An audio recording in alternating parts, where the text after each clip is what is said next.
Enforcement directorate എന്ന് പറയുന്നത് ED അതൊരു സാമ്പത്തിക കുറ്റാന്വേഷണ ഏജൻസിയാണ്. രാജ്യത്തിൽ സമ്പദ്ഘടനയെ തകർക്കാൻ ആരെങ്കിലും ശ്രമിച്ചാൽ അതിനെതിരായി നിയമം നിർമ്മിക്കുക, അതിനെതിരായിട്ടുള്ള നടപടികൾ സ്വീകരിക്കാൻ ചുമതലപ്പെട്ട ഏജൻസിയാണ്. പക്ഷേ എൻഫോഴ്സ്മെന്റ് ഡയറക്ടറേറ്റ് എന്ന് പറയുന്നത് ഇന്ന് BJPയും മോഡിയും അവരുടെ പാർട്ടി ഡിപ്പാർട്ട്മെന്റ് ആക്കി മാറ്റി അധപ്പതിച്ചിരിക്കുന്ന കാഴ്ചയാണ് ഈ രാജ്യത്ത് ഇപ്പോൾ കാണുന്നത്.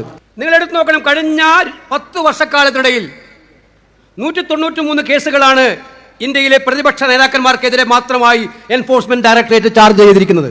ഈ 193 കേസിൽ 2 എണ്ണത്തിൽ മാത്രമാണ് അവർക്ക് കാതലായ തെളിവുണ്ടെന്ന് കണ്ട് ശിക്ഷിക്കാൻ കഴിഞ്ഞിരിക്കുന്നത്. എന്ന് പറഞ്ഞാൽ 1% 100 കേസുകൾ ഉണ്ടാകുമ്പോൾ 1 കേസാണ് ശിക്ഷിക്കപ്പെടുന്നത്.